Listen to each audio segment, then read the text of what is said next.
Well, welcome here to round 2 of the Hi-Tec Oils Super Series here at Queensland Raceway, of course. Only 6 corners to get around, but the paperclip always brings some exciting racing. We're just an hour out of Brisbane. I'm Matt Kavanagh. Joining me once again here for commentary is Scott Pye. Great to have you back again. It's unreal to be back, mate. I had so much fun at the bend. I'm loving what the AASA is doing here with the Hi-Tec Oils Super Series. And I'm really excited about seeing some endurance racing this weekend. So always more comfortable to be behind the wheel, but I'm getting used to being behind the mic and great to be part of the team again. Oh, there's some fantastic categories, of course. A great complement of racing here this weekend. Of course, the Yokohama AASA Australian Formula 4 Championship is back. We've got the TFHI Legend Cars. The Australian Endurance Championship have a 3-hour race on a Saturday night here at Queensland Raceway. It's going to be super exciting. Also joined by the Innovation Race Cars Racing Series. Then, of course, we've got the Queensland Touring Car Championship and the Superkarts here this weekend. But the big one is, of course, the TA2 muscle cars who are back for their endurance race. It is probably one of the biggest highlights of the season as the 2-driver event gets underway, and it's not too far away from happening. Yeah, and there's some real superstars in the field as well. A good mate of mine, Elliot Barber's in the grid. We've got a couple of supercar, current race car drivers with Ryan Wood and Brody Kostecki. Also, Will Davison, absolute superstar. I mean, he's early into his retirement, co-driver life like myself, but great to see those guys bring some experience to this field. I'm sure there'll be some young up-and-comers. Ben Gomersall sharing the car with Will Davo this weekend. He's got a lot to learn from someone like Davo, so I'm sure he'll be a sponge this weekend. Some really good opportunity for those guys. The names keep coming, don't they? Of course, last year's TA2 Championship winner Jared Hughes is back, and he's got the New Zealand champion joining him, Caleb Abayas from over in New Zealand. That is a phenomenal little combination there as well. And unbelievably, Alice Buckley and Tim Slade, who won last year, have gone back-to-back poles this year, where they both got a pole in each of their qualifying laps this morning. Yeah, I mean, I didn't mention Slady. He's a rock star as well. He's actually currently on pole by 4.5 tenths of a second. So, I mean, that car is clearly in the window, and Alice Buckley as well has done a superb job. So keep an eye out for those guys in that car. I think it's going to be a real rocket ship. I mean, they're about to start here behind us, but Brody Kostecki is in this group as well. Unique thing, if you don't have a driver in your car that's a regular in TA2, you can nominate which group they go in. So in that car, you've got Nash Morris and Brody Kostecki. Brody has actually jumped into Group A, and we've got Nash Morris in Group B, so it's going to be really interesting to watch.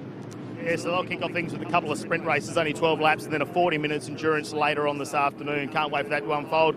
Of course, this is round 2 of a 6-round series here for the Hi-Tec Oil Super Series. The next round we head to Sydney Motorsport Park under lights, which is absolutely phenomenal in July. Then we head back here to Queensland Raceway for Fight in the Night in mid-August. Then we go down to the home of AASA, Winton Motor Raceway, of course, in September, and we round things out at the historic Calder Park Raceway in November. So it's a great complement of tracks, I think, throughout Australia where we get to get this racing done as well. It's pretty warm here at the moment, though. It's 24 degrees. The humidity's rising just over 70% at the moment with just a slight breeze coming across the track. So, yeah, we've got a bit of a sweat going on down with Scotty. Someone who's not sweating, though, is the person up in commentary. Matt Nolte, let's get up to you. Even so, boys, I've got a jacket on. That's how cold it's up here in the commentary position. Thank you, gents. Looking forward to a big day here at Queensland Raceway. Those big fluffy clouds that are lurking around the Ipswich region. And the 4th instalment of the Tag Team Enduro event, our 2nd time here at Queensland Raceway. A field of 24. Yep, we started with 25, sadly, for Warren Wadley and Hayden Hume. Their weekend came to an end prematurely yesterday with a broken engine aboard the 88 machine, and they've decided to park the car up. But here is the grid for race number 1 for driver A. Alice Buckley continues that qualifying form, her 3rd pole here at Queensland Raceway. Ben Gomersall on that front row. Cam McLeod makes his debut in the series this weekend. We'll talk about that over the next 12 laps. Robbie Farr, Chris Smurden, Clinton Rayner and Pat Neville towards the tail of the field. The Rockstar starts out at 21, and Ben Cavich in the Team Thrive Race Procure Chevy Camaro for the Hi-Tec Oils team starting from the rear. 12 laps ahead of us here in race number 1 as they charge down the Dick Johnson straight, and already some panels rubbing on that 2nd row. It's Buckley that leads us through the right-hander for the first time and has a healthy gap already. So they make their way through this little short chute. Through the middle here is McLeod. On the outside is Gomersall, who started on the front row. Behind is Cody Garland, who qualified superbly in the Shearwater engineering car for Garage 21, as they try and make it 3 wide, heading down this long back straight. And speaking about dashing back to the commentary box, super quick, Scott Pye's alongside me for this one. We're down at turn 3, and already there's plenty of action. Yeah, not fast enough. I missed the opening cut in the corners there, but I absolutely love touring car racing. But you can see them already leaning on each other. Turn 3 is a great opportunity for overtaking. But Buckley has made an absolute start. 1.2 seconds is the gap. Here's Gomersall down the inside of McLeod. Behind is Garland, who got into McLeod and spins the Flair Dancewear 00 car. And in the background is Chris Smurden. across the grass in the Matstone Racing Stroud Holmes Chevy Camaro. That was a separate incident and drops the former touring car veteran to the bottom of the field, but that's a big one for Cam McLeod. Be interesting replay there. We've got a bit of panel damage on the front there. Oh, they're still gathering it up. He picked the right time to get here. McLeod, he'll be filthy behind the wheel of that 00. This was a last-minute deal to get this car onto the track with young Ryan McMillan for the tag team enduro event. So here it is on the replay. Gomersall down the inside, and it was Garland that drilled. And look at the damage on the front of the Shearwater Dealify entry. And in the background at high speed was the Stroud Holmes car. It looked like Brody Kostecki might have been down the inside of 4. Looks like maybe they've tried to match each other under braking. Unfortunately, the car on the outside has just got in the back of them and turned them around. But yeah, I think Brody Kostecki being aggressive in the opening lap. Yeah, I think you're right. That's the second of the Flair Dancewear cars, a red and black Mustang for the Norwell factory team. Definitely on, though. I would say Brody's move was quite good. They're alongside. It's just early, cold temperatures, low pressures, very easy to snag a front there, so unfortunate outcome, but not an overly difficult thing to get wrong there. High heart rate perhaps for Chris Smurden, the Stroud Holmes car back in the pits, one of 3 Matstone Racing prepared Chevy Camaros as we rejoin the action here on the long straight towards turn 6. So Buckley leading by 1.7 seconds from Gomersall. Kostecki, Pip Cassabine running in 4th with Tyler Cheney, Brock Payne and Joel Heinrich in car 16. That's Jackson Rice back to Diesel Thomas and Robbie Farr inside the top 10. The 7 car started 17th. I mean, just quickly on Alice Buckley, I think she's done a great job to get the tyre to turn on as early as she has. She's actually got a margin now where she'll just be able to look after the tyre, manage that gap. 1.8 seconds to Benny Gomersall is a decent start to this race, and she's put herself in a great spot to manage the tyres. This is a tricky track. I was just standing in the sun. I can tell you it's pretty bloody hot out there. So she'll have a great opportunity here to just look after them in the opening couple of laps of this race. Noticeable that crosswind out there. What's that going to do to the cars in these conditions? Well, it depends. It can vary throughout the race as well. The wind can obviously change here, but getting a crosswind, say, through turn 1, particularly turn 2 is really important to get the car to rotate because it's such a long run down into turn 3. So a crosswind there, often you have a little bit of entry instability and then around 2. So coming down into 3, you just lack a little bit of straight line. But sometimes you can get the crosswind into 1, you'll have really good front through 1 and 2 and get a good run down the back straight. So her gap is nearly 2 seconds to Gomersall now with Kostecki, the fastest car on the circuit, as they work their way down towards this final turn. Results of this race will set the grid for their second sprint race tomorrow. Incidentally, if you haven't watched the tag team enduro event before, that's been the 4th one in this current series. It started back at Hidden Valley on what was a very hot Monday afternoon. And my goodness, has the quality of driving improved, and the quality of stars in this is quite notable. It really has. I mean, you know there's some great depth in the field when you've got Brody Kostecki qualifying. I believe he's 4th in qualifying. He's 3rd at the moment, right behind Benny Gomersall. He's a rock star, and he's done Super 2 as well in the past. Very competitive driver. So you can definitely see this field is stacked, and that's where I think for Alice as well, she should take some great confidence from her qualifying speed. And then, of course, the opportunity for these drivers to get to work with some real seasoned drivers. Yeah. Benny Gomersall getting to work alongside Will Davison, one of the best in the Supercars history, is a great opportunity for these drivers just to be a sponge. Does this tickle your fancy doing this one day? I've got me day. I'm always more comfortable behind the steering wheel than standing here beside you, no offence. But yeah, of course I love car racing, but I do enjoy watching as well, seeing this. I mean, Supercars surprised me when I stepped back from full-time just how much I enjoy watching the car racing and seeing drivers work their craft.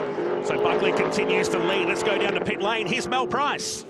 Yes, disappointed looking, Ben Price, and understandably you had some issues in qualifying, and unfortunately they've continued in this first race. Yeah, it's a bummer. But unfortunately that's just motor racing. That's the way things go. You know, the Thrive Camaro pretty good in the warm-up, and I noticed it just had a bit of a sniff, a cough, and it just got worse through Ben's qualifying and my qualifying. I did it with a couple of cutouts with the engine, so it loses all power, and unfortunately on the warm-up that's just happened for Ben on the roll-around, so it's a bummer. But the Thrive guys have been working their butts off to get it going through a battery and an oscillator and all the earths, all the obvious stuff, so plenty of commitment from the Thrive guys, and yeah, we'll be back out there for my race. So. Well, I know you've put a lot of effort in the lead up to this, helping with the preparation of the car too, so hopefully you can figure out what this gremlin is and be out there this afternoon. That's all right, cheers. Plenty of commitment from these guys and Ben, so yeah, we'll get that. Cheers. Thank you. I mean, chasing dramas with this car all week long. Ben Grice down there with Mel Price in the pit lane, and Well, it's a shame to see because they're on the back foot from this point, and you know well, when you have a gremlin in the car, it really puts you on the back foot. It does. This circuit, though, it looks simple on paper, but it's a great track for overtaking. So if you do have dramas early in the weekend, this is one of the best places to have it because a fast car can pull you out of it. So let's hope they can get on top of it, and during the races they can really get up the field. But I want to mention turn 6 here. It's really interesting. Since they've resurfaced the track, you actually used to see a lot of double apex at the last corner. Now the grip is very much on the insides. Even though it's a long hairpin, you'll see the drivers hug the apex for the whole way around there. It took me a little bit to get my head around when I came back here after driving for some Victorian teams in the past and then joining AAA. To see the difference in race line from when we used to race here quite a while ago, it has changed a lot. Ryan Wood was one driver last year that really got on top of it and qualified well when they came back here for the Supercars. Here's Cam McLeod on his way through. He's in 16th position now after dropping to the tail of this now 23-car field with the Ben Cabbage Drive for a Cure entry out of today's race. I don't think I want to get in front of Cam McLeod right now as he pulls up for the move on Laws in 15th position with the rockstar Danny Reedy just up the road down here at turn 3. Buckley's lead is right, 1.9 seconds, been hovering around that 2-second range. Another half a second back to Kostecki. Tyler Cheney's doing a mega job in that Carlton mid-car, the 38 machine. He's really risen, a former tag team Enduro winner with Jared Hughes a few years back.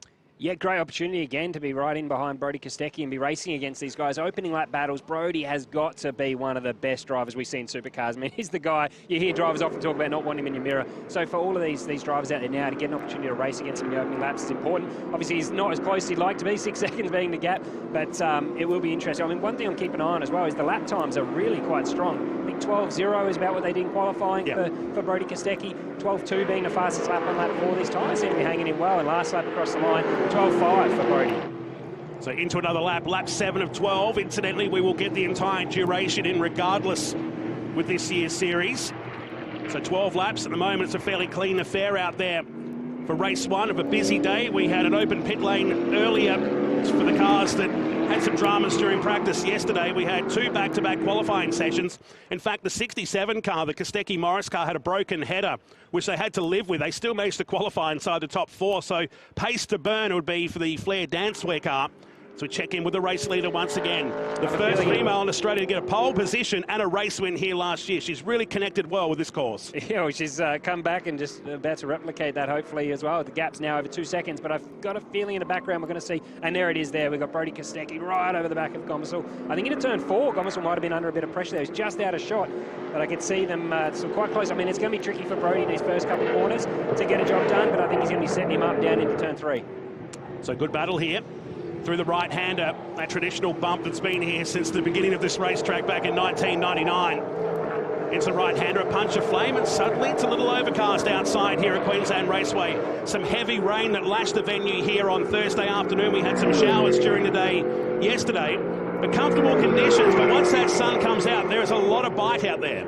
Yeah, it is very hot out there. The humidity as well. When you're right behind a car, your brake temperatures, you can see there Brodie Kostecki snagging inside front. One thing I noticed looking at his car, had a little bit more instability at the apex of 2 than you would like. I think he's turned in a little bit later to try and get the run, but then not been able to hang on to the rear. So it's compromised him a little bit on the back straight. And that's the sad side of the Thrive 92 Chevy Camaro of Ben Cabbage and Ben Grice. Pretty much where they pulled up before during qualifying.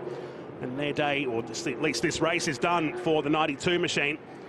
It's quite a very spectator-friendly track, this one. You can sit anywhere and watch it. It's very, very bull ring-like and turns on some fantastic racing. And looking forward to that big race this afternoon, the first of the Enduros here at Queensland Raceway, the second round of the TA2 Muscle Car Series of 2026. So Buckley leads at the end of lap number 8. It was 2.7 seconds. As we look back through the field, here comes Tyler Cheney, who's got a bit of fresh air.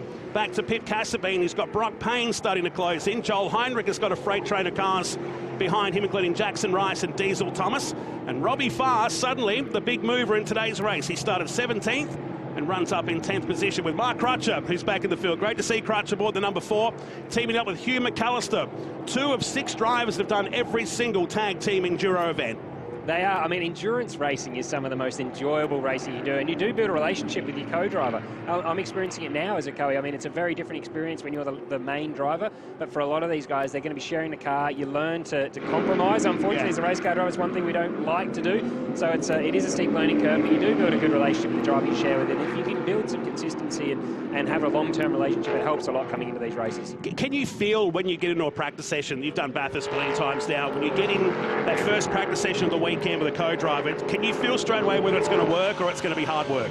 For sure, especially as the co-driver now, not being the main guy. It's about me feeling confident and comfortable in a car that I like. 2 years ago at Bathurst, I was really uncomfortable actually in Will's car. I had a little bit more instability than I would have liked, and I felt that all weekend, and that really I picked up on practice one, but Will was comfortable. So it's up to me in that situation to make that compromise. There'll be drivers out there right now that are more suited than the other to the car, and you need to focus on who's going to be in the car at the end of the race and really what matters most.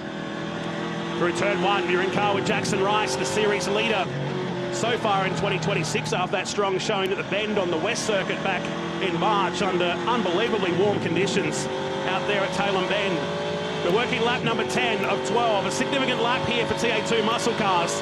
This is the 600th racing lap for TA2 at this venue since 2017. It's been led by Alice Buckley, who's really starting to shut this race down. The gap 2.2 seconds to Gomersall. You've still got Kostecki right on the tail of that unit racing car for Ash Jarvis Racing. It looks difficult out there at the moment. These cars, I always love how much they move around, but it does look tricky to get the rotation at 2 and get a run down into 3 on the car in front. Whether that's temperature related, I mean, we did talk about air temp, which then affects the surface temp of the track as well, but it does look difficult at the moment in this point in the race. Lap 10, the tyres are going to be hot. You'll be starting to deal with a little bit of brake fade as well, especially if you've spent the race behind the car in front. But it's definitely a challenge looks like the drivers are facing, because I probably expect a little bit more overtaking than we're seeing at the moment.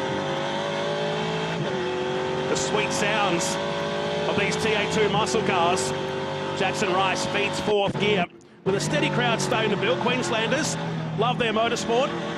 It really is a motorsport heaven out here with the drags just behind that hill, the karting facility, which is busy again today. Of course, Queensland Raceway's Jared Hughes arrives in sideways, the reigning champ. We haven't seen much of him so far today.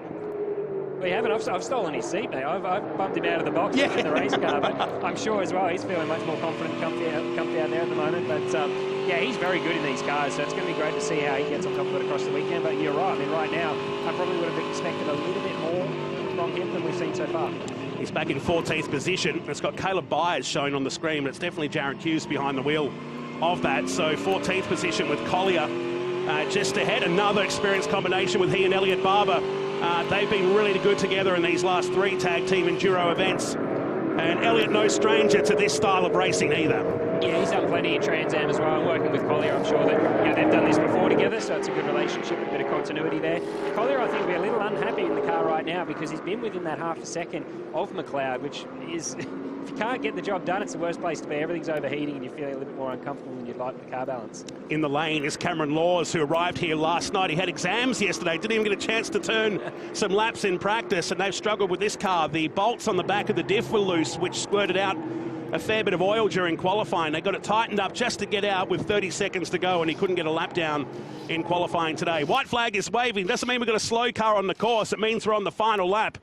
And this was the Robbie Farr car. Oh, the hard work for Robbie Farr's dropped him out of the top 10 into 14th position, teaming up with sprint car star and mate from the West in Jason Pride.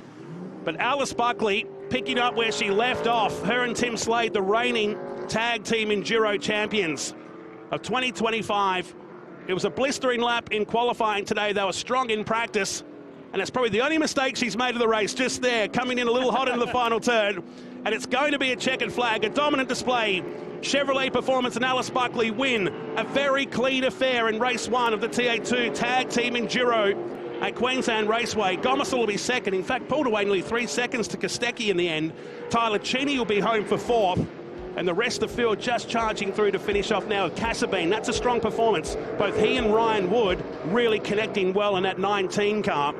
Brock Payne was 6th, then Heinrich, Jackson Rice, Thomas, McLeod got to 10th. from 21st. Unbelievable job there by Alice Buckley. We mentioned early in the race that she was probably going to be maintaining, just looking after the tyres, but she's actually extended the gap to nearly 3 seconds over Benny. I was really surprised that Brodie fell off the way he did, whether he tried to just get some clean air, because at this point in the weekend, you're going to be focusing on car balance and trying to tune it. So following the car in front, I talked about Despolier, and he's going to be struggling with the car balance being as close as he was. I think Brodie would have backed it up just to get a read on the balance and be able to give Nash some feedback ahead of his race. Sure. Back in 12th position for Collier today. Elliot Barber, in fact, will start that car from 4th in the later race today, just after 1 o'clock. Chris Smurden, who went off the track, managed to finish 21st with Laws and Neville.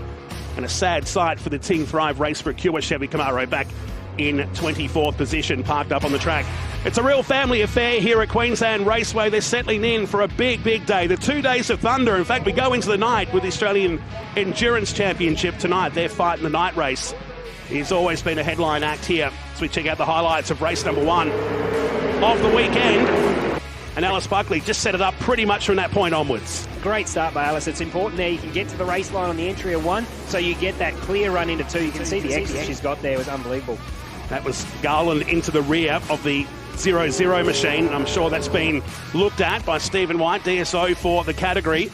Unfortunately, Garland's going to, I'd say he's in trouble for that one. It's a difficult call, though, because it is early in the race, easy to make a mistake there. And that was Smurden in the background, a high-speed exit, and that tyre wall's got a little lake behind there as well, so he managed to get the Flying Zebra back onto the track here in that series of left-hand turns. But Alice Buckley was just dominant from the outset. This was Kostecki filling the mirrors up of the unit racing car of Ben Gomersall, who finished a strong second today. Robbie Farr snags the inside front.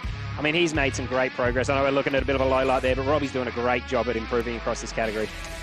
Alice Buckley puts the Chevrolet Performance Autobahn car in the best possible position. This was Wilson and Danny Reedy getting together down at treacherous turn 3 and both spinning their way out of harm's way and back onto the racetrack. Wilson with the flat black look this year. I do like it, aboard car 3. So while there wasn't much action at the front, there certainly was towards the back of the field, but it was all Alice Buckley in race number 1 of the tag team Enduro. And the good news is we'll be out in just over an hour and a half's time for Driver B and the co-driver races here today before our endurance race this afternoon. It's becoming quite the scene for Alice Buckley, who's driving in the Dunlop Series this year in 2026, but really has got a strong connection with this car. Both her and Tim Slade, who mentored her for quite some time before she got behind the wheel of this 150. It's really paying off. Yeah, I mean, Slady is so experienced, but there is, I was just talking to his team earlier, talking to Alice's team, about what Tim brings to the table, and with someone so experienced, it's great, they know what they're doing, but being able to relay that to a younger driver on the up and come is a challenge. I think some drivers don't know why they're fast, but Tim has obviously got a very clear understanding of what makes him so good, and he's able to pass that on to Alice. And I think the improvement she's making when she's under the guidance of Tim on these weekends is really important. And of course, Tim is super fast as well. Another guy with plenty of experience, Tim Slade. We're down in Victory Lane, our top 3 making their way down. Let's head there now with Matt Kavanagh. Oh, we're down here with Alice Buckley, and it's been dominant once again. You're really on this Queensland Raceway track, aren't you? Yeah, I've always loved this track, and I've always seemed to go good here, so you always enjoy it more when you go well, but yeah, I had tons of fun in that race. How's it feeling being comfortable back in that car with Timmy Slade? Yeah, definitely. He front row lockout 1 and 1 for both of our races today, so yeah, very proud of Tim, especially after last year. I know he was gutted, he got second. Of all things, gutted to get second, so yeah, I was quite proud of him for getting first again. So to start and be able to make it happen in a race after getting pole to finish the job off, yeah, so I was pretty happy with that. Well, great start. Can't wait to see how the rest of the weekend goes for you. Yeah, thank you. Hopefully I see you again.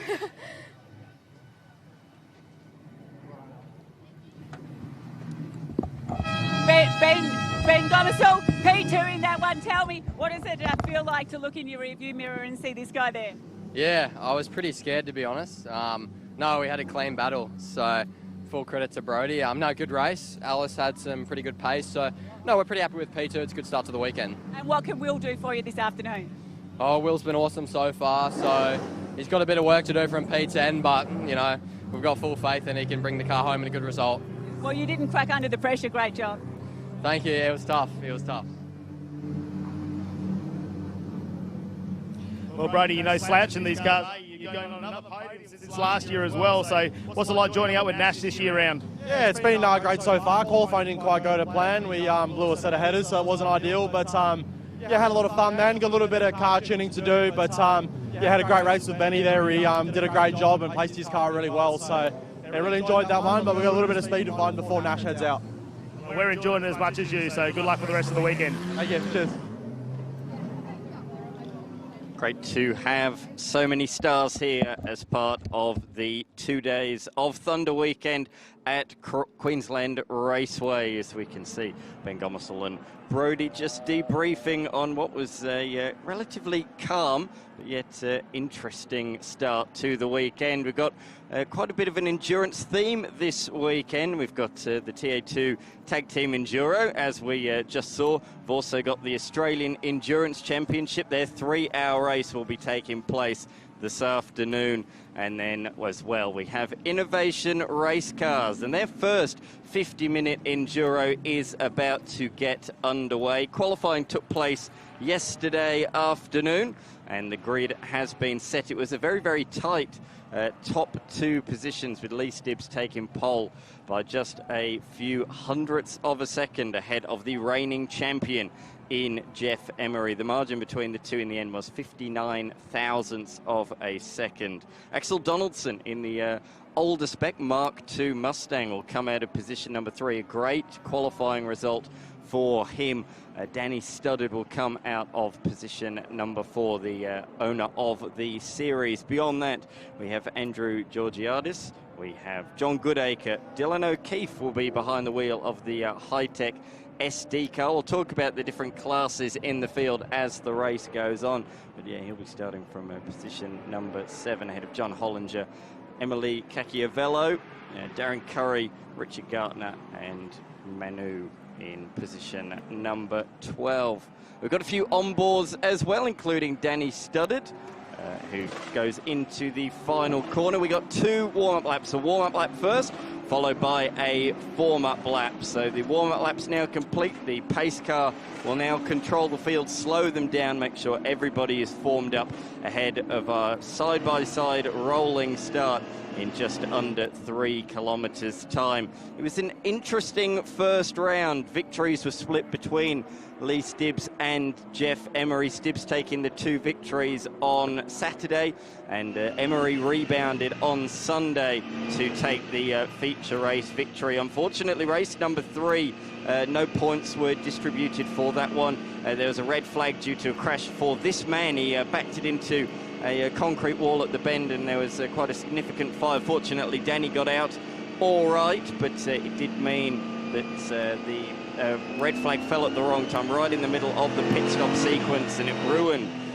the pit stop cycle, and therefore no result was given for that one. The logical choice in the end. Hopefully we have a bit more of a cleaner affair here this morning at Queensland Raceway as they begin to form up in order ahead of the race start in just a couple of moments' time. We've already seen some action down here in the TA2 race, turn number 4. As we look at the grid then, Lee Stibbs will take us from pole position in the Hi-Tec oils machine. He'll determine when to put the power down as we hit the pit straight. Jeff Emery alongside of him, Axel Donaldson and Danny Studdard on row 2 ahead of Georgiadis, Goodacre, O'Keefe, Hollinger, Cacchiavello, Curry, and then finally at the tail of the field we got Manu and then Richard Gartner in the invited entry. It's open as well to GT3 cars. Older spec GT3 cars can take part in the Innovation Race Car Series, so great to have Richard Gardner in his glorious sounding V10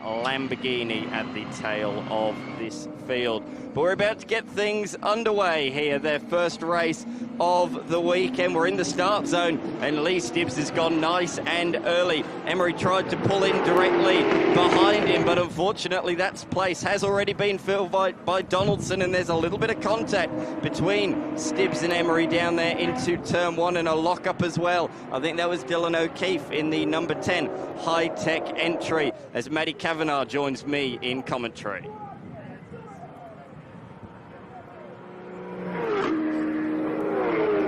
already.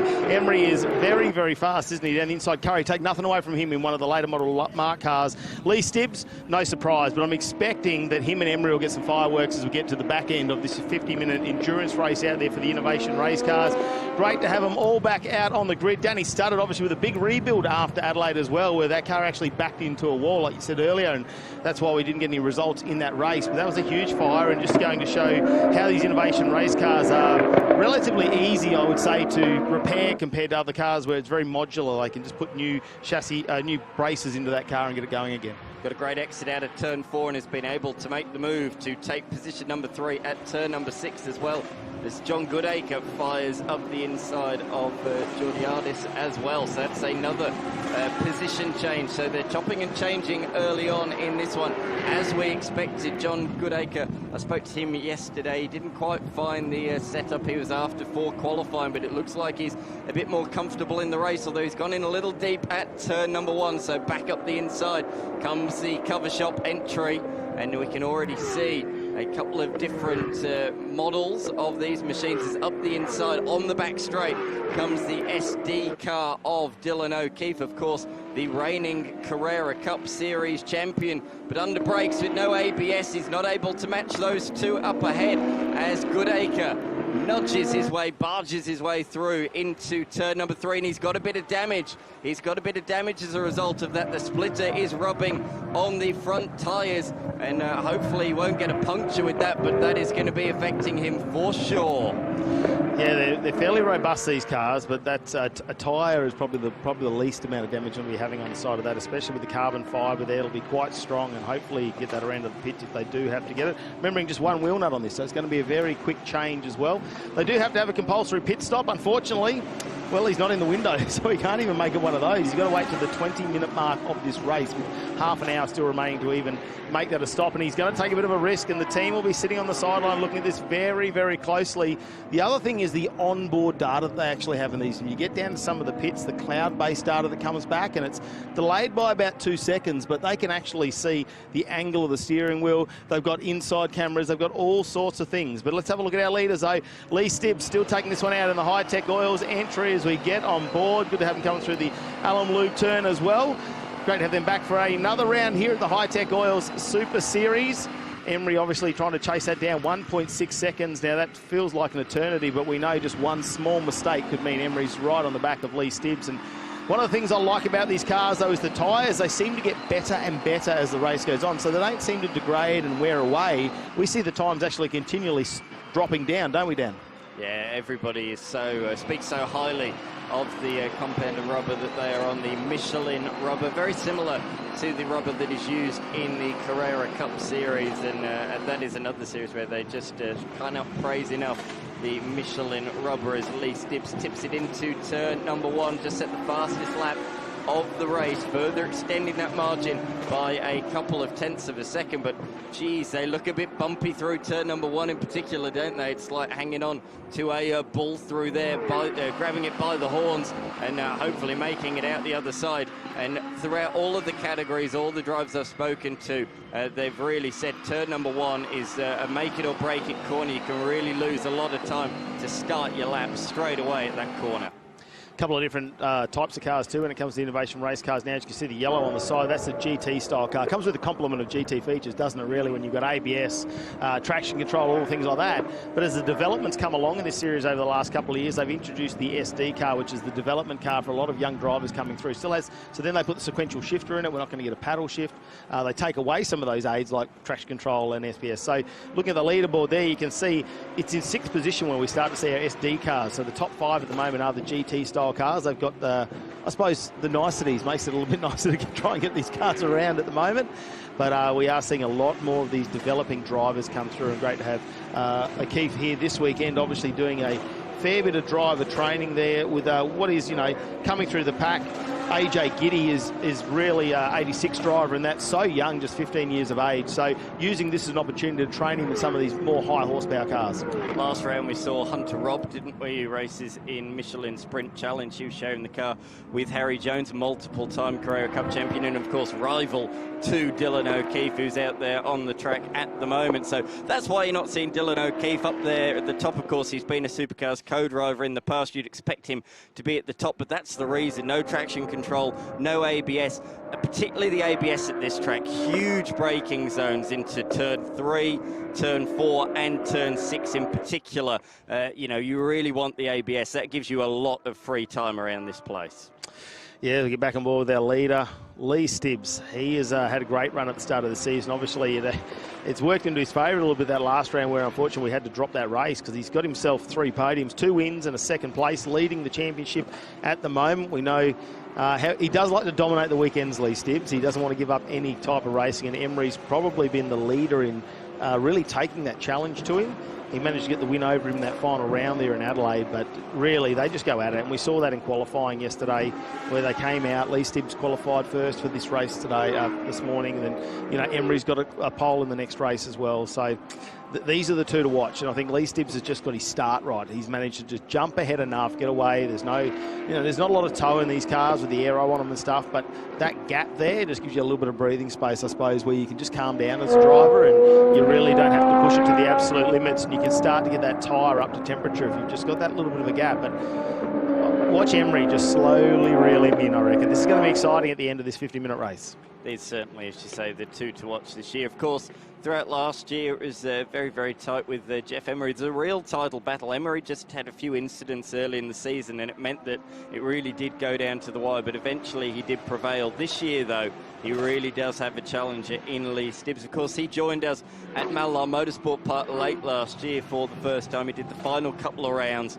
and straight away he was on the pace, taking pole positions and race victories. And I think Emery stepped up his game in the off-season, in his comeback. He knew Lee Stibbs was going to be a big rival for him this year, but he's certainly well and truly up to that challenge. Of course, let's not forget a former Australian GT champion. Yeah, and big shout out to Jeff Taunton, who's not back. Obviously had an incident in another racing series there, and on the recovery. Looks like he's on the mend, but we might not see him here back this year potentially. But he was another one in the mix there. John Hollinger obviously got the brand new car as well out on track. Doesn't that look fantastic? It does, doesn't it? It really looks absolutely amazing. Weirdly though, it's the same chassis. They've just taken one body shell off and put another one on. So it's actually the same car that he had in previous rounds, just with a different body shape on it. And remembering last year, he was actually leading the championship for most of the year as well, because he just had consistent finishes. He was one of those drivers who brought the car home every round and just accumulated those points. And it really wasn't till the final round where he was overtaken. That was neck and neck throughout the year in the fight with Emery. Well, it's funny though, because the opening round of the season at the Bend, he was the one that had an absolute shocker. So consistent throughout last year, always in and around the top 5.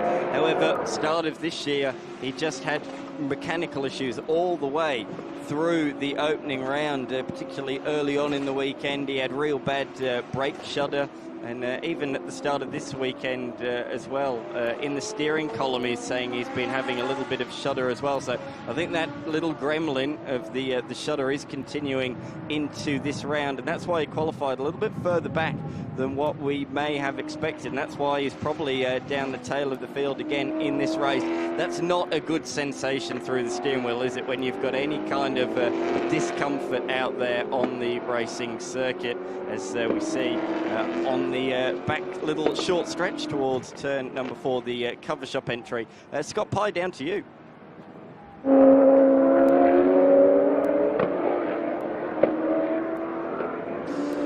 But we'll be down with Scott in just a second. I'm also looking up here. Have a look at Emery. He closed that gap down to under a second. So he's definitely, Lee Stibbs is stronger in a certain part of the track compared to Emery, who just start to open up that gap a little bit. Emery is chipping away at it. He's knocked about 0.5 of a second of it in the last couple of laps. Despite Lee Stibbs having that fastest lap of the race, the problem's going to be maintaining that.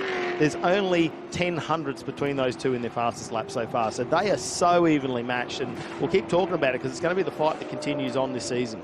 Yeah, that was going to be my point, how tight it is on the fastest lap count. It is ultra tight between the pair. So, yes, you can say Lee Stibbs has the fastest lap, but by absolutely nothing. So they are very, very evenly matched out there at the moment. As we look at this machine that last round was being driven by Lachlan Harburg.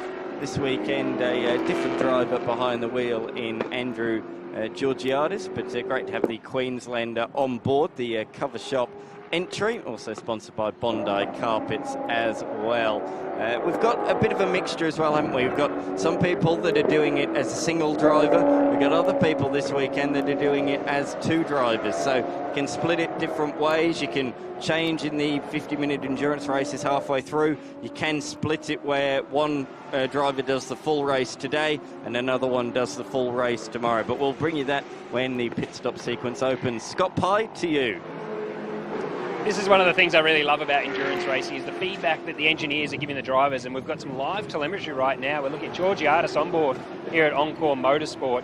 Daniel Gillison's in his ear actually giving him some live updates, whether it's positioning, car positioning, focusing on certain things during the race, how to manage the tyre. It's really great to have experienced race engineers. Dan is one of those. I've actually raced against him as well. This is used at every level of motorsport. It's really impressive to see it here in the pit lane today. An example of this used really well at the supercar level was Jamie Whincup just last year in the wet. I was getting live feedback based on his onboard about how he was generating some front tyre temperature. So it's great to see engineers relaying some feedback to drivers here and trying to increase the learning curve or speed it up, if you will. Yeah, it's just unbelievable what technology they've started to adapt into these cars. Obviously, we're seeing it around some of the pinnacle of motorsport as well, and it is really getting integrated into so much that happens here as part of the Hi-Tec or Super Series and the innovation race cars. And no surprise to see it's a growing category too. We have seen the numbers pretty much double over the last 12 months when it comes to our series. We know these cars are always overseas. Well, there's one in America, they've got them over in Europe, and even in South Africa, where we've actually got a couple of drivers joining us here this weekend. Of course, we've got Romano and Dr. Manu who have joined us here. I'm not going to try and do the last name down. I know you want me to, but Dr. Manu, yeah, we welcome the South Africans over here this weekend to enjoy Queensland Raceway and the warm weather we've got here today. Yeah, they've got one over there that they race in, so yeah, great to have them joining the fully fledged the Australian IRC series. Let's not forget that all of these machines are built here in Queensland, and how cool. You know, we say that Australia don't make road cars anymore, and that is true, but we make racing cars, and we make some good ones as well. Let's not forget the Hyper Racers X1 as part of the Australian Drivers' Championship. They're also Australian built as well, so we really do punch above our weight in terms of what we make on what racing cars make, but also parts as well. We make parts for cars that get shipped all around the world. We make world-class pieces of motorsport machinery in this country. And I know, I tell you what, it's pretty exciting to get around here in innovation race cars. Let's jump on board for just a second with Danny Studdard and see what Queensland Raceway looks like from inside the cockpit.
Only 6 corners to get around here at Queensland Raceway, but it throws some unique challenges up at you really. And when you actually get a chance to do a lap around here, you'll notice it's not the smoothest sailing. There are some little dips and some little rises right where you have to start your braking zone into some corners. So the drivers really have to stay alert, especially 50 minutes. It starts off really well, doesn't it, in the first 20 before the pit stop, but in the final 20 we'll see who's got the stamina to keep going.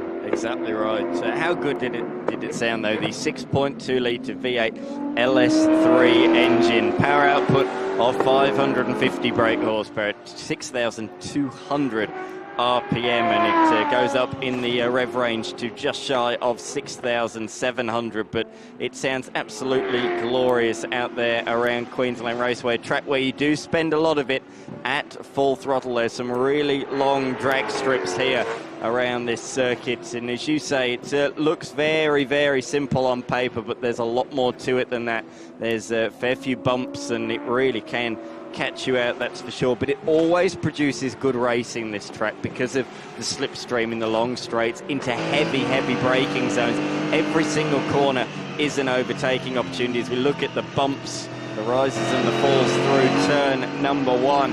And then turn number 2 as well, a lot longer, a lot more loaded than turn number 1. You're turning what seems like forever, and you don't want to get too early on the throttle. You'll find yourself out there in the gravel trap, in the grass on the outside, but it's key to get on the power as early as you possibly can, because this is the best overtaking opportunity of the lot down here, the turn 3 hairpin, Matty Cav. You really need to flow the car through 1 and 2 to get that speed, don't you, for a dive down the inside if you're close enough. That's where it's going to happen. And you go through the sequence, and it's a double left-hander here. It's, you know, if you look at it on a piece of paper, you've never actually looked at an aerial view or been here before, you might think it's one big corner. No, it's actually 2 corners. You get that slight moment where you straighten the wheel before you have to set yourself up for turn number 5 and before you get down the end of the lap. Now, let's have a look at a bit of a replay here. So they're going through, it's Goodacre in the background. Oh, the windscreen comes out as well. So it actually pops out onto the ground. That just looks like a door insert. That shouldn't stop him from racing. The question will be whether we have to go and recover that, which may lead us to one of our pace car moments there. We've been very quick to recover a lot of things on the track with this new format laid out by Marcus Ambrose and the team in 2026 as well. So hopefully that might just move over a little bit. It's just on the edge, I suppose, of that braking area where you're not on a full braking area, you're just having a little bit of a moment. But have another look at this, just come down the main straight. Now, we're not seeing any tyre smoke as well, so whether that's put a groove in that tyre now and it's happy, I don't know. So that's one good thing. The tyre's not the great. Did you see in the background, it's still there? Yeah, it looks like it's just about off the racing line. We might be able to get away with that, but I tell you what, we're just approaching that pit lane opening, so we're not too far away from the pit stop window commencing, so it would be a good time for a safety car for some of these guys if it was to be deployed, as he was just lining up Emily Castiavello down there at the hairpin. But further forwards, look at this, the top 2 are nose to tail. I'm not sure if overtaking the lap traffic is allowed Jeff Emery to close in. It was a couple of tenths of a second on the last lap, but it doesn't really matter what the margin is now. They are nose to tail as Lee Stibbs backs it into turn number 2. He's made a really nice exit there though, and he should be out of any attack or any potential attack down here at the 3rd corner. Nice to see a few cars lined up on the back straight. Plenty of fantastic vantage points around this circuit, particularly down towards the hairpin bends, and they'll be enjoying this on the top 2 right together. And we are 20 minutes, we're not far off halfway through this race, and there is nothing separating them at this point in time. Yeah, I think history has showed us that Emery might have just a little bit more straight line speed in that car, whether that's to do with the body shape or something. But Lee Stibbs, just as he works through, turns 3 onwards, the car just seems to be a little bit better set up for that. He seems to create that gap to widen out a little bit. As he goes mid-line, he gets to the final corner. It seems to be where he's happy to be. The Hi-Tec Oils entry there, who's come around to complete another lap. Now, next time round, the pit window should have just opened. They're right on time. They're a minute 10 out, and we're a minute 10 to get to our pit stop window time. So, I don't know. We'll see. Wait and see how they go. Who's going to come in? I think Lee Stibbs obviously not sharing the car with anyone this weekend would probably mean he's not. He doesn't need to be anywhere in that pit stop strategy, really. I mean, maybe if you're looking for some clear air, you might want to come in, but I think you find for most of these single drivers, it's just going to be a matter of where they feel comfortable, where they maybe just want to rest the arms for a moment there, just go in and let them just have a moment to be able to just calm down. They have to be in pit lane for 2 minutes. They're not stopped from the moment they come in, they cross that pit lane entry line, all the way down to the back. They've got 2 minutes to get their stop done. So that's plenty of time for the drivers just to have a short break. Let's head down to the pit lane with Mel Price. And one of these drivers that I believe is just about to get in and do your first driver change ever, AJ Giddy, how are you feeling? Yeah, feeling really excited to have a go. Just Dylan's doing a great job out there, so I'm looking forward to get a good driver swap in there and have a fun time out there. All the best for the second half of the race. We'll be watching. Thank you. Cool that those two will be performing a driver change out there on the racetrack, and there is that car on the screen right now. You spoke about Lee Stibbs, the fact that he had some yellow stickers on that car. This is the sister car, but in the other class, the SD class. Super Development is what it stands for, and that's what it is. That's what it is designed to do.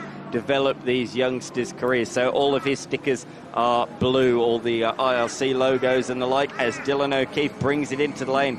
Danny Studdard is in as well. So pit stop window is open, and immediately we have some takers coming into the pits. There's a slight bleed maybe on the pressure of those tyres. Well, looks like they're putting them out. They'll be warm now, so maybe they've given, you know, that's not a bad way to look at it, because after 20 minutes you're going to have a lot of temperature in that tyre already, and it's probably going to be very, it's going to plateau, I suppose, at this point of the race, and that temperature's going to hold. We're not going to see the huge increases, so you'll probably have a bit more air in the tyres at the start of the race, and then, you know, just drop those tyre pressures down now rather than have a shaky start to the race where the car is sliding around just a little bit while you're trying to get that temperature. And that'll be different driving styles as well for those who know how to heat up a tyre during a race and maintain a bit of pace, and for those that, you know, a lot of people have a comfortable car, I suppose, if they can get through the first 20 minutes. We can see here, you might be looking, going, geez, they're really taking their time. They're not really making this a very fast pit stop.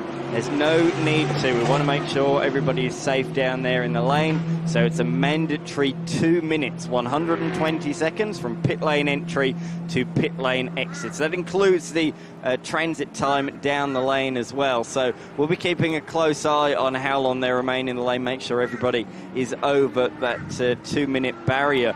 But we've seen races won and lost with this, haven't we, where somebody's been just under maybe 158 seconds, something like that, and they get a huge penalty, a huge slap on the wrist for that, as we can already see Danny Studdard taking off down the lane. The thing is, Medicav, 2 minutes, that's nearly down 2 laps. It's you'll end up in traffic that you certainly weren't racing prior to the pit stop sequence.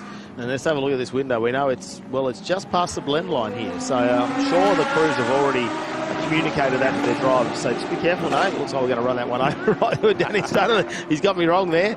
But it's not causing an issue out there. That'll be a bit of, just a bit of persplex out there, really. They've judged that really nicely as well. 2 minutes and 1 second, 0.6. So only 1.6 seconds lost. Whereas Dylan O'Keefe a little bit longer, 2 minutes, 2.5. But again, pretty solid. You know, sometimes you see 8 seconds lost or potentially even more. You better to err on the side of caution, though, than send it out early, that's for sure. Yeah, it's a hard one, because that 1 second, if you're under, that's going to cost you a bit when it comes to your penalty as well. So you definitely better to err on the side of caution. There is still quite a bit of time there if you want to try and make that out up on track, as we see Lee Stibbs back on our screens at the Hi-Tec Oils entry. I just noticed that Jeff Emery got balked on the exit of the corner by Richard Gartner in the GT3 car, so that lead margin has just stretched a little bit. How cool does that Lamborghini sound? I heard it in the cans a few laps ago. Sounds absolutely fantastic out there. Great to have him a part of the series this weekend. So we should say it's also open to invited GT3 cars, older spec GT3 cars from around 10 years and older, I believe it is, or yeah, 2018 and older. So the previous iteration, effectively, of GT3 machinery. As we can see, car number 4 is in the lane of Curry.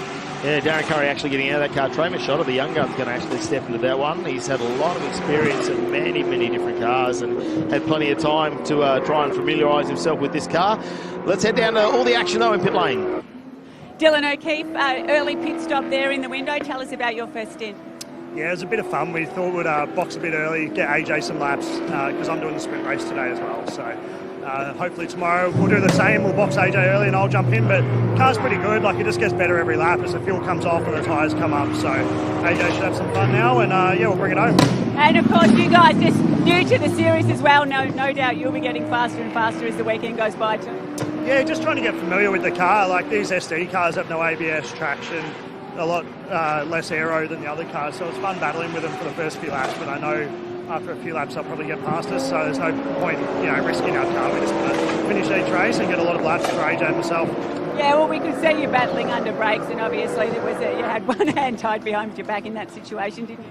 Yeah, exactly. So just wanted to just keep it clean, especially for race 1, and now we can learn some things from that and go again. Thank you, great job.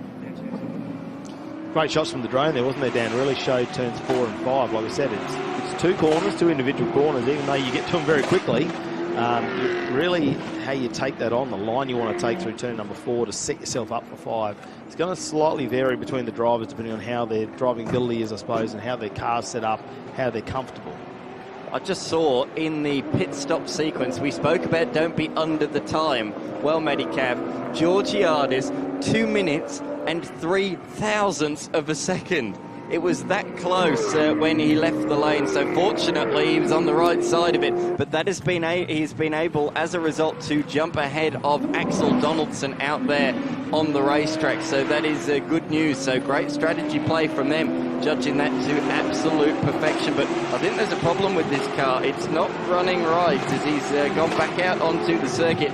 We just spoke to Dylan O'Keefe, but Giddy is not running at optimal pace out there at the moment.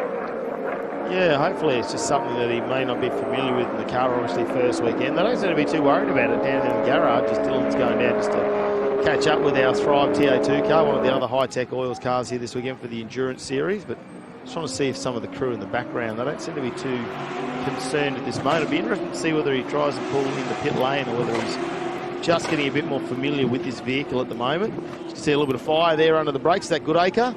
Well, it's pretty common when we see these cars come in as well. I mean, the temperature those brake pads have in the thousands of degrees, unbelievable. If there's any rubber inside that tyre, which there may be from a lot of that tyre being cut down there as well. So they'll probably try and do a minor repair with that one. But yeah, in pit lane, as we said, AJ Giddy pulling in now, so we'll try and find out what's going on down there. What a shame. Dylan just said, didn't he, I will get AJ in early on in this one just to get some more laps. It's all experience for him, but unfortunately, less than a lap later, he is back in the pit lane. So something is amiss with the Hi-Tec Oils entry as we look on the racetrack with Curry, who's just gaining on one of the cars yet to pit. That's the number 27, our South African friends, the doctor's at the wheel at the moment out there. Dr. Manu, who just moves out the way of Machota now. Sorry, not Curry. They've had a driver change down towards turn number 6. Great to have TFH Hire, the proud broadcast partner of the Hi-Tec All Super Series this year. Yeah, very involved in the series as well, obviously racing the TFHI Legend Cars Australia that are here as well. They've got cars in the 2-driver and the TA2. I mean, they just drive so many cars, don't they? Especially the Thomas brothers. They've got a car in each. They're sharing one for the endurance, but then they've got their own Legend Cars to race here this weekend as well, as we start to see some more pits now. AJ, will they send him out again? Are they looking? This is more cars start to come into the pit lane as well, and we'll see. Going to be another driver change there as well for the 27. Romano and Dr. Manu will change that up. We'll see if we can get them back out in the lane. Another one of the tyre checks there. Just a brief moment then. Great to have them coming all the way from South Africa to be part of this as well. And probably the home of Innovation Race Car, like we say. Cars are actually built here in Queensland by a fantastic engineering. We'll have a look at the excitement. A big smile on the face as well. And just got over halfway through that race as well, so they've got a majority of the laps in when it comes to the endurance. Now, as they tick this down, they can come into the pit lane up until the 35-minute mark, so that's 15 minutes remaining in this one. So, again, no need to rush. You've got 2 minutes for that travel time from end to end to get things done. Shame to see that car actually up on its air jacks in the background. So that's going to be AJ Giddy just as they try and look at this. Emery, this will be very important because Stibbs, we haven't seen him do the pit lane yet. Oh, sorry, he must have actually done that because we've missed that go in. He's just come in. He's just come in the last minute or so. In fact, he's about to take off. So there is a separation between these two of a lap. So they're both in the lane currently. There is Stibbs just heading out there now. 2 minutes 4.3. That's not a brilliant execution from that team, the Hi-Tec Oils Motorsport team. Will that leave the door ajar? Oh, this, I think, is the problem for the O'Keefe and AJ Giddy machine. No wonder why it's come into the lane. No wonder why he's been having problems. Oh, dearie me. There is liquid spewing from that machine. Don't know if that'll be an issue. If they've turned that car off, a very hot race car, obviously the pressure inside the radiator, if it's not circulating and not creating that pressure, if they've just had that sitting there for a long time, may have blown the lid off the overflow. That might be all that is, hopefully. Because it didn't seem like they were having any issues with the engine. It looked like they were actually looking for something that was a vibration or something under the car earlier. Yeah, I think that's a great assessment there, Medicav. I completely agree, as you say. It didn't seem engine-related to start with, so as we see, Lee Stibbs has got to make this count now. As you say, he's given up a little bit of time in the pits of about 4 seconds, and Jeff Emery was certainly within 4 seconds, wasn't he, before the pit stop sequence commenced. You can see him fighting the wheel here, though, coming to the start line. Emery is trundling down pit lane. Who's going to win? Here is the merge, and Jeff Emery has jumped ahead, but he's got cooler tyres, so Lee Stibbs has got to make hay quickly now. Got to catch him. They've got to try and pass him. Got him by about 1.2 seconds as well. That's a massive gap. Yeah. 1.2, and that's what the gap was earlier in the race. Now, Emery had that under a second. This battle is going to continue on, which I am so excited about, that we've now done half an hour in this race, and we've joined these back up. Now, have a look at the red cards starting to appear up in our timing screen too. So this is part of our penalty process here in the 2026 season. A red card means you're definitely getting a penalty. Unfortunately, that's Goodacre and Cacavello there. Emily won't be happy about that one, especially they were so happy. They're driving the SD car here this weekend, and when they tested in the GT car, she actually matched that time early this weekend in practice. So the team was so ecstatic about that. So very unfortunate to grab a red card there.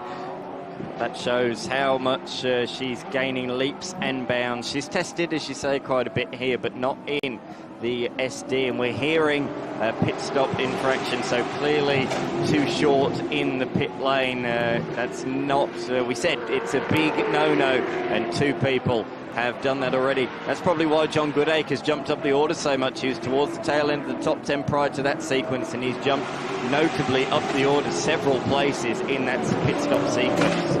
I don't think that early stop of Danny Studdett's hurt him either. I know he hasn't been quite as quick as these top 2, but now up in 3rd position there, and settled himself back into the race. He's got Georgiadis right up behind him though. 7/10 separate 1 and 2, and the same 7/10 separate 3 and 4, as well, as we hear that Lamborghini again roaring down pit straight. How fantastic does that sound? But we're on board at the moment with car number 9, Lee Stibbs. He's led a large portion of this race, but he finds himself in P2 at the wrong end of the race. You want to be in P1 at this stage, the closing stage. Oh, big twitch of oversteer there from Lee Stibbs. He's pushing hard. He's just gone green PB in the middle sector.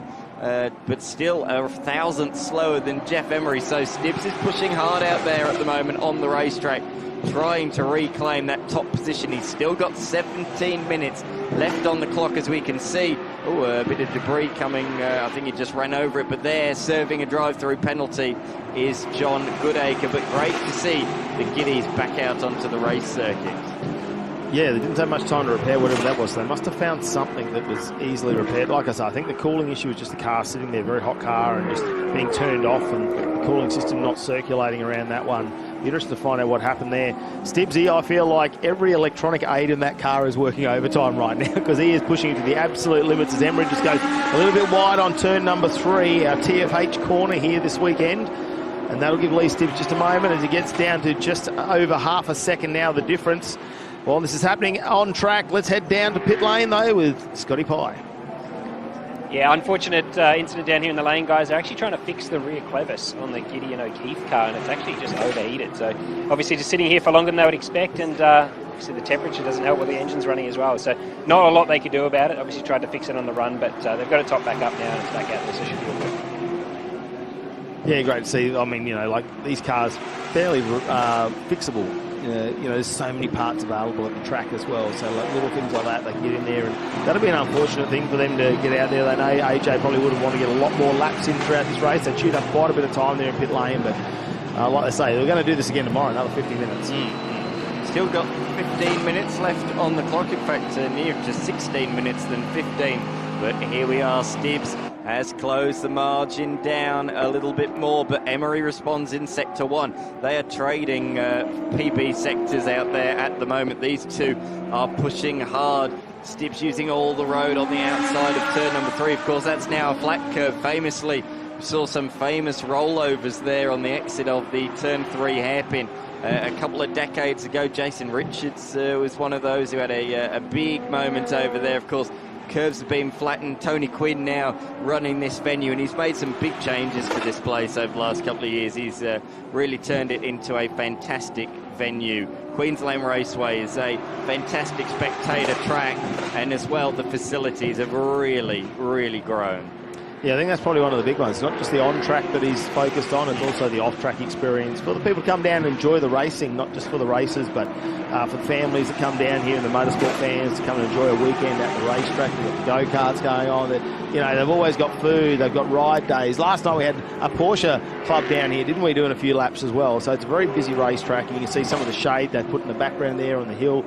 The viewing, though, at Queensland Raceway is one for me where you can see the place no matter where you park around the outside to enjoy it. And someone who's enjoying this weekend, let's head down to Mel.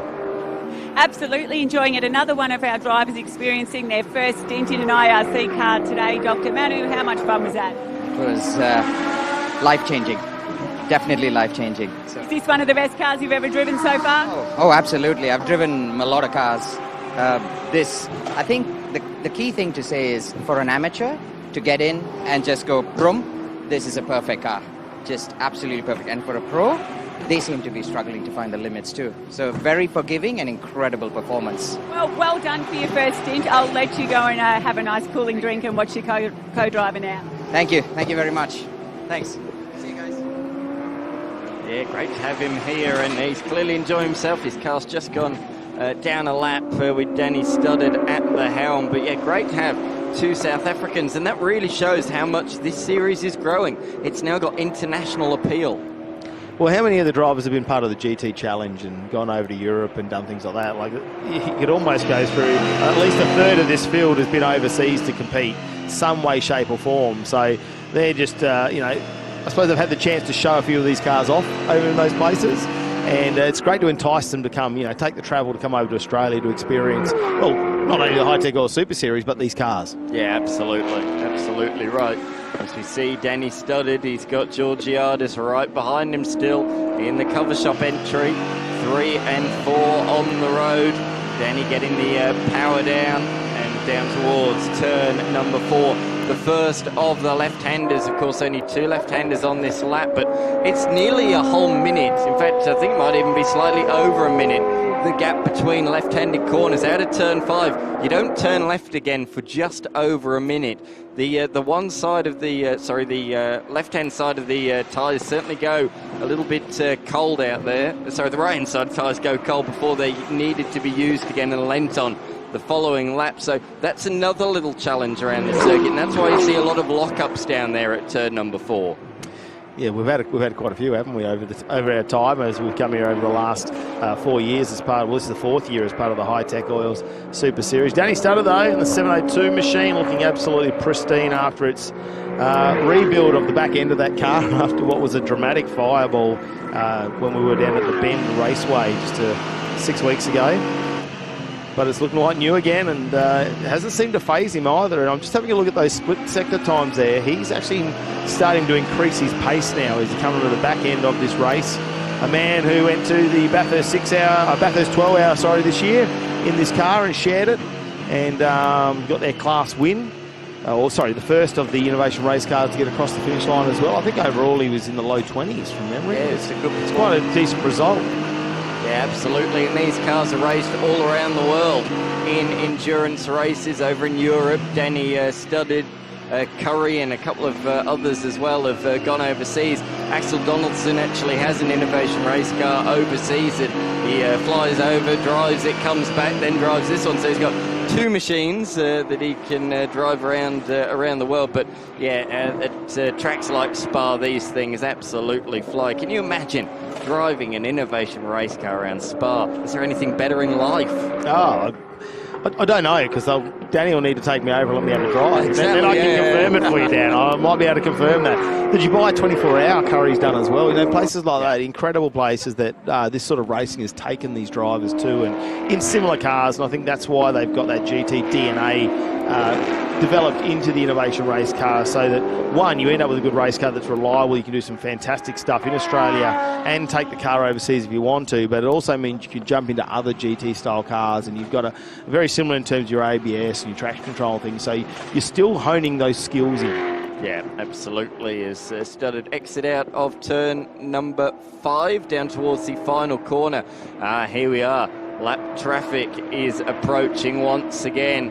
So how is Emery going to approach this on the back of Machota, who's in position number 6? So everybody up to position number 6 has now been lapped. Oh, this might be nice and easy. That's a really good time for Jeff Emery to catch onto the tail of the number 4 machine, straight up the inside through, and really good heads-up driving from Machota to allow Lee Stibbs through as well. Neither driver lost even 100th of a second there. He's very familiar too, I think, with Queensland Raceway, Trey Machota. He's had lots of success, XLs. He's even done some Formula Ford racing, you know, quite a few years ago as well. He's an interesting little character there, but we know he's teamed up in the Mark cars with Donaldson before. So, you know, he's had a lot of collaboration, I think, with that team as well. So great to see him joining up with Curry for this one and being part of the Innovation Race cars this weekend. And you can see as well on screen the different body shells that you can use. You're not fixated. You can have a American style looking body shell. You can have a European style body shell. With Innovation Race cars, whichever one takes your fancy, you can have same performance. You don't get any extra horsepower. Underneath, they're the same chassis, same engine, same gearbox, same weight even. It's just a different body shell, which is one of the really appealing things, and it really does allow drivers to show their personality as well. If you're an American muscle fan, you can have a car that looks a bit more like an American muscle car. We're just waiting to see when Lee Stibbs is going to put the hammer down here. I don't think there's much he can do. Emery is very quick out there at the moment, and he's still circulating around. Well, both of them in the 110s. Now, Lee Stibbs looks like he might have got him by a 10th or 2 in that last lap, but Emery keeps fighting back. And despite how close he gets on the back of Emery, he's still got to make an overtaking pass somewhere. He's going to have to be heavy under brakes. These tyres are definitely at temperature now. We know that the lengths they can go to, there's still plenty of rubber on those. He's not going to need to worry about that. If he wants to take a dive, the car is set up for him to go at the moment, but it's just those little moments in the track, and if he gets it wrong, we're seeing a little bit of rubber starting to build up out there. Some of the marbles, you get offline. You know, it's going to be really interesting here when we've only really got probably half a dozen or so laps left in this. Yeah, absolutely. Down towards IRC corner, as we know it this weekend, turn number 1. They sponsored a corner as well at the previous round, so that's really good to see them jumping on board as a sponsor, as well as, oh, look at him working the wheel there, Lee Stibbs, really ragging the doll through turn 2, down towards the turn 3 hairpin TFH corner, down on the brakes, down through the flappy paddle gearbox. And yeah, he's certainly pushing hard at the moment. The question is, can he find a way through at the moment? Jeff Emery's been absolutely faultless, and he is not cracked at all under the relentless pressure from the championship leader. Yeah, you wouldn't want to try and torture that guy. I reckon he's pretty cool, calm and collected, isn't he? He just sits there, Emery, and he'll know Lee Stibbs is breathing down the back of his neck, but he's just not quite close enough. And again, Emery's now opened up through the middle sector there, where I thought Lee Stibbs was a little bit stronger at the start of the race once we got past turn number 3, and I'm not quite sure if that's a different style there through that corner, or whether he's just... Look at the car sliding though. And that could be something simple as just a slight tyre pressure that they may not have dropped enough, or maybe they didn't quite get that right. Also, they can fiddle around. We said they've got ABS and traction control, but it's not on or off. There's about 10 settings, I think even more for ABS. But traction control, you got 10 settings. You can tweak that. So if you're really trying to really get on the power as early as you possibly can, and you've got good tyre life, you can probably turn that down a bit, maybe use a bit more of your tyres, but it will pay dividends for you. However, towards the end of the race, when the tyres are certainly well and truly used, if you turn the traction control down, you're going to get those sideways moments like we just saw there for Lee Stibbs. And here comes another lapped car that they're encountering. It's Gartner. They've lapped him once already, and they're looking to put Richard Gartner down a further lap in the Lamborghini Gallardo out there on the circuit.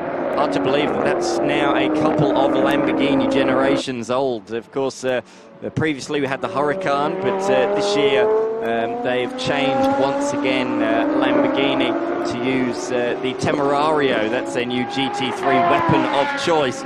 But it sounds absolutely glorious as they come on down pit straight. I tell you what, we've got your sounds covered here at the Hi-Tec All Super Series this weekend, haven't we? Got big thundering V8s in TA2 and in IRC as well. We've got the little motorcycle engines in the Legend car, so we've got all your sounds covered, all of them very nice. Wait till we get the Superkarts out, and we get a couple of really small engines going as well.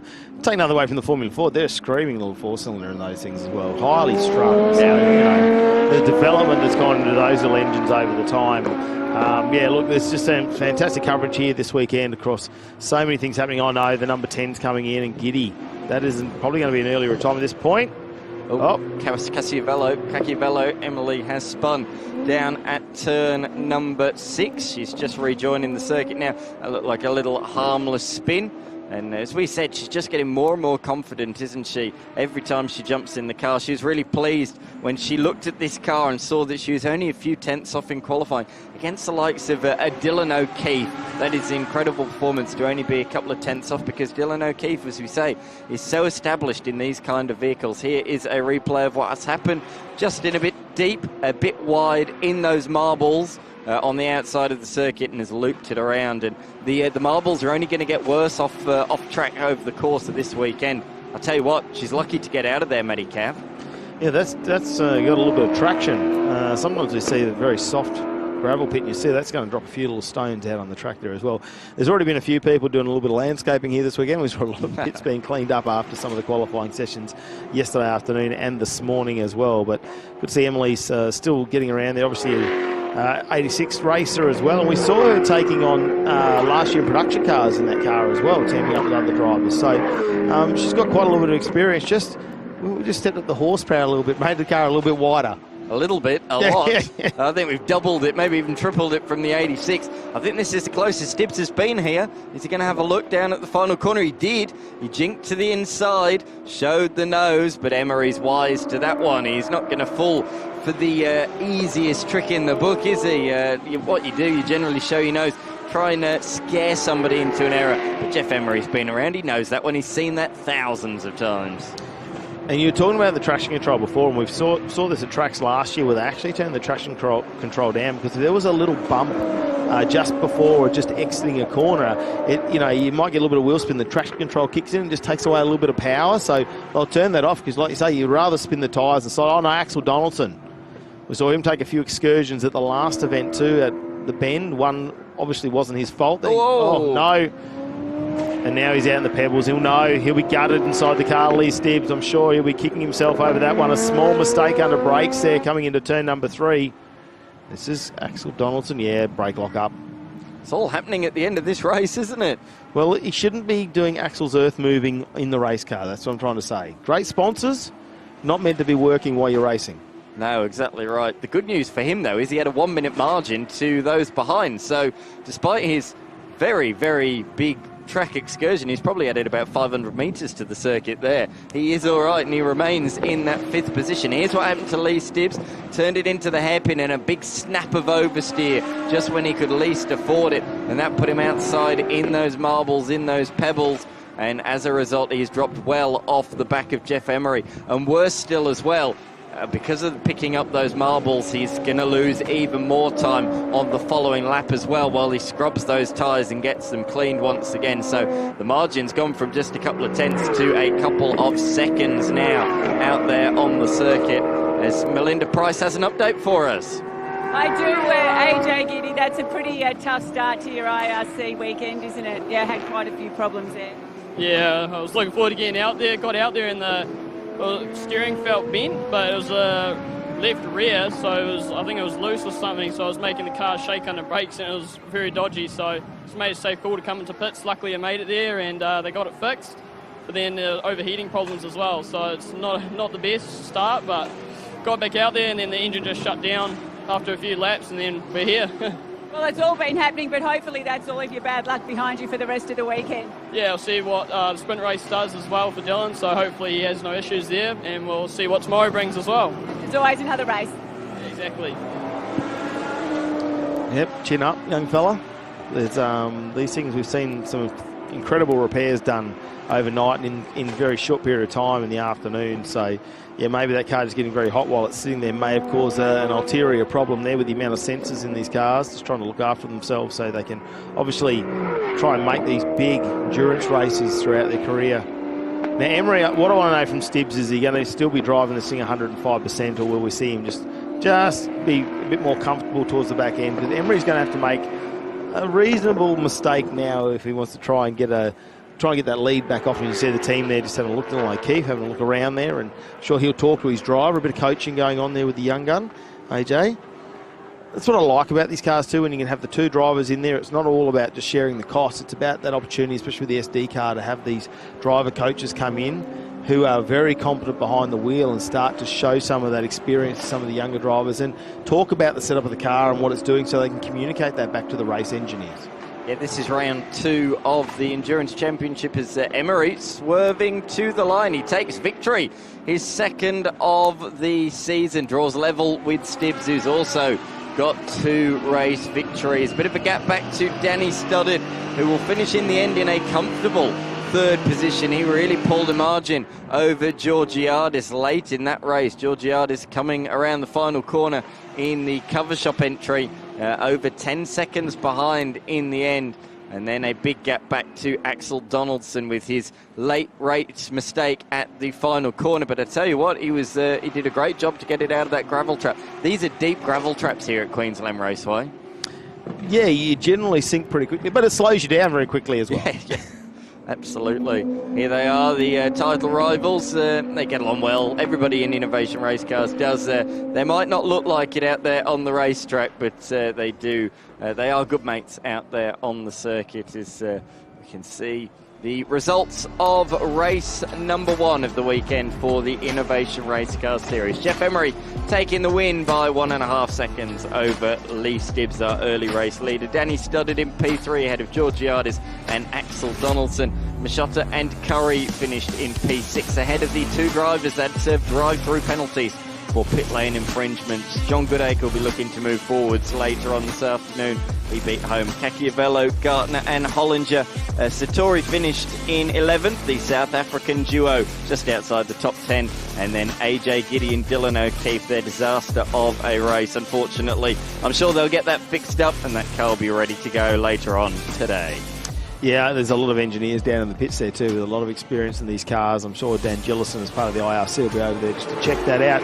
Let's have a look at some of the highlights, though, of this race this morning. 50 minutes, and they didn't take long before they just said, let's try and figure out where we're going to be on the track here, and we'll just do a little bit of bump and grind now. Goodacre was early on to take a little bit of damage on his car. This was John Hollinger's car, looking absolutely phenomenal, that new body shape that they've released. We were talking about at the end of last season.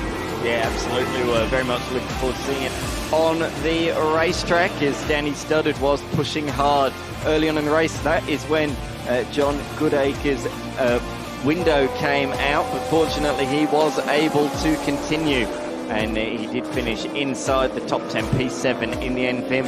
Unfortunately, though, this was the start of the problems for the number 10 Hi-Tec Oils machine of AJ Giddy and Dylan O'Keefe. The car had just gone back out on the racetrack, and then it had some overheating issues as well, just to throw a further spanner in the works. Yeah, and the worst thing was that wasn't the initial issue it came in for. Something loose in the back of the car, and they managed to tighten that up. In the meantime, the heating issues came in. Lee Stibbs was fairly dominant at the start of this race, which all changed around that pit stop strategy a little bit later on. Danny Studdard was working his way through the field, and he did really well to hang on to 3rd in the end. Now, once it came to pit stops, Lee Stibbs, well, the team were about 1.2 seconds off what we saw Emery, and Emery came out in front, and we saw him leading. There was a couple of moments there. Cachiavello had a spin on her own. Axel Donaldson, unfortunately, turn 5 there, took a little bit of a dive, and that pushed him back a little bit. Luckily, he held on to that position, but Lee Stibbs, up until the final couple of laps, was right on the back of Emery, and we were waiting for the fireworks. In the end, he just made that slight mistake, went wide, out in gravel, and just had to come home in the final 2 laps. Yeah, it certainly did. That was a cracking race, wasn't it, between those two.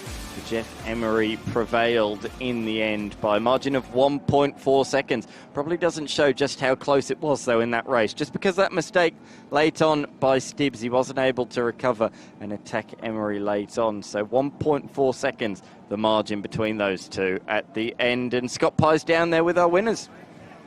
I'm here with P3, Danny Stutter. Amazing job, mate. It looked like you had it all the work cut out for you with Giorgiato right behind you, mate. Good job. How's it feel at the end of that race, mate? It looks pretty tough out there.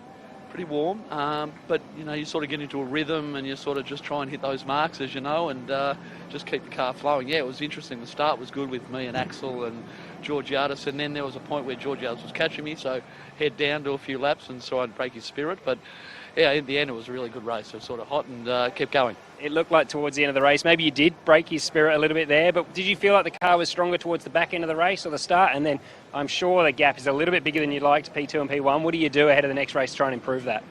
Yeah, they're pretty fast, those two out the front, mate. It's a struggle, but yeah, I'll just basically, mate, through the race, I just got a better rhythm and sort of started to work a few things out, and I'm getting green as the tyres were getting, so it's just a matter of me basically flowing the car the best I can and try and stay with these two.